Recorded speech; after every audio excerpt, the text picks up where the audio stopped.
It's the Macho Man Randy Savage here, and I'm here to tell you guys that the market is falling. Yes, it's getting destroyed. Oh my word, Dow down today, but the Nasdaq's really the one that's getting hammered, down over 2% today. S&P 500 down 1.6%. The great reset is happening in front of our eyes. I want to discuss today the damage that's happening out there, but more importantly, how I think folks should be positioned in this type of market that we're in right now. There's three big questions I think everybody's got to ask themselves in a market like we're in, which, to be quite honest, is starting to get thrown around a little bit. So I hope you guys enjoyed today's video. As always, all I ask in return is that you smash that like button. That's it. Let's get into this, guys. So the Nasdaq, right? It's getting a little rough out there. So if we go back a month ago, Nasdaq was right around 15,400 roughly, and here we are today with over 1,000-point drop since that time period. This has needed to happen. You guys know I've been talking about this for a while. This is needed to happen in a major way, specifically with the Nasdaq and a lot of large cap stocks. And it is finally starting to play out a bit here. And, this could just be the start of it. This is something to keep in mind. If you look at something like Apple stock, this stock has fallen from 156. Today it's 138, right? From 156 to 138. Apple, the valuation got pushed on it. I love Apple as much as anybody else out there, but that is no doubt, you could say, when you look at that company's PE, its forward P, it's been trading very, very rich. The highest those metrics have been at in a long time. Like, I got very, very used to Apple kind of trading at a forward P of anywhere from 8 to like 15 over the past few years. And when you start trading up near 24, 25, it definitely gets high. And then you have to take into account that a lot of folks, or Wall Street, let's call it Wall Street money, when rates start changing a bit and all of a sudden the 10-year starts, spiking up, as they say, right? That obviously usually bodes very, very badly for stocks like Apple and the large caps in general and a lot of the big tech, okay? And it's not just Apple. If you look at the FB, which, by the way, is having a huge outage today on IG and FB. I think it's the worst outage they've probably had since maybe 2008 or something like that. But if you look at FB today, I mean, look at this stock. It's getting damaged, down over 5%. The stock has gone from $382 back on September 6th to here today, a month later. We're trading at $323 on this one. So it's just been, quite a down cycle for FB. Now, FB is the one of the bunch that looks the most undervalued by far of big tech. You look at the forward P and you look at the expected growth rates for this company in coming years. There's no doubt it looks like, definitely the most undervalued. Look at Google McDougal. You go back a month ago, 2,900, now 2,600. It's dropped, $250 a share or so in a matter of, right around a month. Mr. Softy's held up decent, but even Mr. Softy's gotten hit, right? From $300 to today, it's $282. And Mr. Softy, it has a little bit of a different shareholder base around that stock.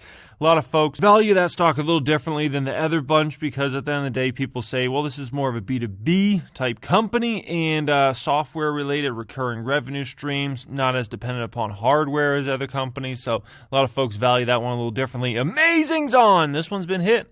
Okay, 3,500 plus Amazon is a month ago. 31.81 now for Amazon. I will say Amazon's valuation now is starting to look pretty darn attractive compared to where it was in the past. Amazon's one of those companies that, man, it's almost impossible to see a day when Amazon doesn't grow. I'm sure someday Amazon's going to stop growing, but as far as I can see for the next 5-10 years, this is still going to be a super strong growth company. Like, more and more people are going to order more and more stuff on Amazon. Amazon Web Services gets more and more relevant by the day, essentially. And if you look at the forward P on the stock, it's not crazy when you consider how much growth this company has ahead of it over the next decade. Never mind what they can do long term. So, Amazon's actually getting interesting. If this is a hit to something, okay. That's probably the most attractive Amazon's been in quite a while there. You look at NVIDIA. NVIDIA's fallen from $226 back on September 6th to $195 here today. That's just one of those hot stocks that everybody seemed to want to get in. And there's no doubt it's taken quite a hit recently. Corsair Gaming. Oh, Corsair.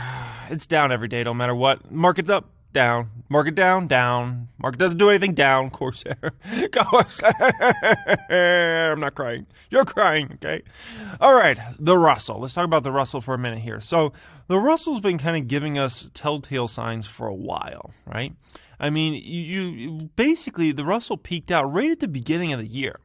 It hasn't done anything the entire year, literally. Like, this baby peaked out in like January, February, and just like nothing. Like, literally nothing. So I think the Russel's been kind of sending us a signal for a while that, hey, man, you know, maybe something's going to happen here, right? And so the Russel's just been chilling out for a while. Meanwhile, if I was to pull up, you know, charts of the S&P, the Dow, and the NASDAQ, it's all continued up and up and up until about a month ago, and that's when the downtrend started, right? But the Russel's been kind of like sitting here like, hey, guys, look at me. You know, like, I'm trying to tell you something here. And the Russell just has not been doing a dang thing, okay? Now, we have some good news. The good news is as follows. The S&P 500 large caps, we're looking at forward P on Yardini Research here. The good news is they're coming down, okay? They're coming down. They're the lowest they've been in a while. That's good news, really good news. I mean, at the end of the day, the higher and higher the forward Ps get for these large caps, the scarier and the scarier the market is overall, just flat out, because you know we're coming down. We're going to get more into these ranges, and it's just like, when does the roller coaster go on its down cycle? That's what we're all asking, right? You know it's going to happen, and it's just like, when does it happen? So that's the good news. The valuations are coming down. I think, you know, obviously this doesn't update today, but I think we'd be somewhere roughly in here if we're to get an accurate run, you know, tomorrow. So that's good news. Bad news is, we still need to come down more, okay? We still need to come down more. I think in the 16 range would be very, very realistic for the large caps. That would put us kind of right where we've been at through like 2014 through about, you know, 2019 or so. That would make a lot of sense. Now, it doesn't mean it has to come down to 16. That's just where I think it would make the most sense at. If we started pushing down toward 14 or 13, then we become unbelievably undervalued for the large cap. If we're pushing 18, we're still like pretty much overvalued or at very, very high valuations for large caps. But if we're around 16, that makes a lot of dang sense. So this is where I think we've got to get to. The problem is, that's a lot more pain, guys. That's a lot more. If we're going to drop to a 16, that's a lot more pain. Heck, even if we're to drop down to 18, that's still a lot more pain, right? Or what we need the market to do is stagnate for a while, take a year to catch up, right? In terms of the company's profitability. And then when you look at the net income versus a market cap, things start to make a whole lot of sense, right? So this is something to keep in mind here, guys, is even though we're coming down, which is good news, we still got more to go, okay? We still have more to go because it is unsustainable to be trading at a 20ish range. I mean, you literally have to go back to the early 2000s to get to that sort of range for large caps. So yeah, there's more damage to happen. And, you know, next question is, does this continue right now? Or does it take a breather and then start again? Do we kind of get a little fake uptick and then down again? You know, that's a question that I don't think anybody can answer. I think if I had it my way, I say let's get down there right now, okay? Let's get down there over the next, you know, the remainder of this year. Let's just put it that way. Let's have a really weak October, November, December. Let's get down there, and then let's go on an up cycle. It's kind of like going to get a shot, right? Like, you can just, like, they can do it real quick and just boop, and it's done. Or you can, like, you know, make it all, like, dramatic and be like, oh, just put the shot in very, very slowly. Like, who wants to get a shot like that? It's like, if you're going to give me a shot, just give me the dang thing, okay? And that's kind of in the market. It's like, do we want to just slowly go down and then a little uptick and then slowly go down and then do we want that? Or do we want just kind of like, and then we can kind of start, you know, moving up? And obviously as companies' profits move up over the coming years, you know, the market can kind of stay in a 16 to 18 range. In my opinion, let's get the dang thing done with as fast as possible. But ultimately, the market doesn't make decisions based upon what you and I want, okay? Now, if we look at mids and smalls, not highly priced. Mids are right in line, if not a little cheap, you know, based upon where things had been trading at for quite some time. I mean, you know, right in here, you're pretty much cheaper than you've been at any time in the recent, you know, let's call it 8-9 years, something like that. So worst case scenario, you can call mids fairly priced. Best case scenario, you can actually call mids undervalued right now. And small caps, no doubt, these babies babies are undervalued right now. After today, we're probably trading somewhere in here, right? And yeah, that's just significantly under anything we've been trading at in recent times. Like, look at, where we're at in 2013, 14, 15, 16, 17, 18, 19. There's just no doubt at all that small caps are a deal steal and a half. Now, the question is, could small caps continue to fall? Absolutely. Everything could continue to fall. The thing is, when it comes to small caps, it's very, very different than large caps. If large caps keep falling, they're falling to places they should be, right? They're falling to fair value. If small caps keep falling, remember, this is a 15.7 based upon yesterday. It might be a 15.5 or so now, right? If small caps keep falling, especially as these companies all of a sudden go from basically headwinds for their profitability to tailwinds, because a lot of these companies don't hedge the way the large caps do in regards to costs and things like that have been eating a lot of these companies' profits. If these babies fall more and are all of a sudden at a 14 or 13, then it's just getting to such disgustingly unrealistic levels that small caps will be ready to go on a boom of the century, right? Even right now, small caps are ready to make a big run, right? Never mind if you push these valuations down even more, and a lot of the cost pressures a lot of small caps have been going through all of a sudden go from basically headwinds to tailwinds. Oh my gosh, I mean, you could be ready for the Russel to go on a move like we probably haven't seen in a while, and a ton of these small caps to go on a move like we haven't seen in a while. So that's where it's very different from large caps to small caps. Large caps, they need to come down. They need to get more fairly priced. You push these guys down more, and you put yourself in a situation where these babies are going to go on a run like we probably haven't seen small caps go on a run like that in quite some time, okay? And so that's some kind of food for thought here around the mids and smalls. Sure, they could drop more, as all things could drop, but this starts to get very, very irrational. Very, very irrational if you keep dropping these babies. Large caps, it's a very rational drop there, okay? Now let's talk about the three questions here. Let me give you my opinion on these, okay? We're going to talk about, is today the bottom? We're going to talk about what else is lurking out there that you should be aware of. And number three, are you positioned right? And I'm going to give my opinion on positioning. So to answer this first question here, is today the bottom? I would say highly improbable. Highly improbable that today is the bottom. Remember what we looked at here, right? Remember what we looked at.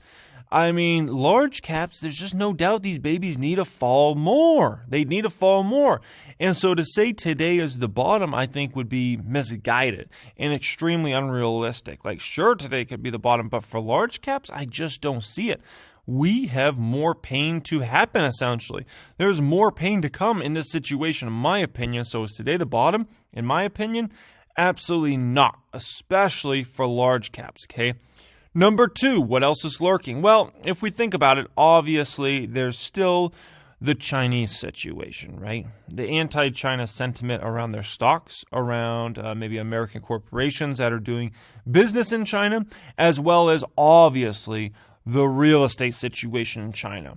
And, that situation can boil over into the United States. I promise you, we're way too interconnected nowadays. China holds way too much of our debt and vice versa. And it's not just that. It's like, if the Chinese market is to go into a major recession, let's say for whatever reason, or real estate's to drop there in a major way, right? It would cause selling of assets. It doesn't matter what it is. It would cause selling of assets. If assets are being sold left and right, guess what? All of a sudden, we're in a situation where likely some of that bleeds over into the United States, right? And so that is something to take into account. There's that situation's lurking. Now, what will happen with that? I don't think anybody really knows. I've heard a lot of drama out of China over time, and usually they make it out of these situations and they just kind of kick the can down the road. Is this where the bubble pops in China or not? That, remains to be seen, but there's no doubt that is lurking out there that could potentially get ugly, and that's just something that we all got to kind of think about in the back of our mind. We as investors should not be dedicating our whole day, to sitting around thinking about like what's going on in China and what's going on with Evergrande and what's going to happen with the debt and things like that. We should not preoccupy ourselves with that, because a lot of that stuff, it just has to play out. And to worry is not really worth it, but it is something we should at least consider in the back of our heads. That's more something you want to watch your amount of leverage you have in in the market and kind of think from that context. Debt, like what companies are you in? Are you in good balance sheet companies? Are you in weak balance sheet companies? Are you in companies that get substantial amounts of their revenues and profits from China, right? So these are all things you should absolutely be considering in a time period like now. Number 3, are you positioned right? What does this mean? Well, if you're in all large caps or all in big tech, right? You're not positioned the best, just flat out. There are certain time periods where, being in big tech makes sense. It hasn't made sense in months, in pretty much almost this entire year, but specifically the past 6 months or so, in my opinion. Like, big tech has just looked quite overvalued. Large caps have just looked quite overvalued when you look at those valuations of a ton of those stocks. It just hasn't made sense, just flat out. I mean, I see a tremendous opportunity, a ton of small caps out there, but when it comes to large caps, there's just not that great, valuations that you get sometimes in these companies. Well, a lot of times where it's like, this is like easy money, right? And it just has not felt like that. It hasn't felt like Apple's easy money recently. It hasn't felt like Google's easy money in a lot of those stocks because the valuations got pushed up so dang high and the forward Ps got pushed up so dang high. And so I look at a time period right now and I say the mids and the smalls are 100% where folks should actually be positioning themselves right now. That's where I'm positioning myself. And obviously in companies that have the balance sheets that have good cash positions and have companies that, are looking at growing their revenue substantially over the coming years. And a lot of those companies, like I said, they had these headwinds of cost pressures on them right now between inflation, container costs, so many different things like that, right? Transportation costs, that when those things mitigate, which they always do, when those things mitigate, all of a sudden these companies have a tailwind of profitability behind them, which is absolutely immense. So right now is absolutely, in my opinion, one of the best times to be an actual stock picker out there in the market, because over the coming years, folks will thrive that get in the right positions, right? And there will be a ton of money to be made coming out of this situation. But if you're not positioned correctly, you will make limited gains or no gains, right? And the folks that position themselves the best will be the ones that ultimately get the big prize at the end of the day, guys. So that's my opinion on this big market reset. Just so you guys know, October, right now, we have a 7-day free trial and private stock group. If you have never decided to take your stock market investing super serious, I can tell you it's a great time to take it serious now, right? We have markets dropping. We have valuations on mids and smalls looking very, very attractive. And I can tell you this is a time period when you should absolutely be taking stock market investing super serious. When the market's at all-time highs and everything's flying high, that's the time to be a little worried, right? But when all of a sudden you got the NASDAQ down 1,000 plus points and could be potentially coming down even more, and smalls and mids looking attractive, now's the time to take your investing serious. So if you're ready to do that, go ahead and check out the pinned comment. First link in the description down there. Much love as always, guys, and have a great day.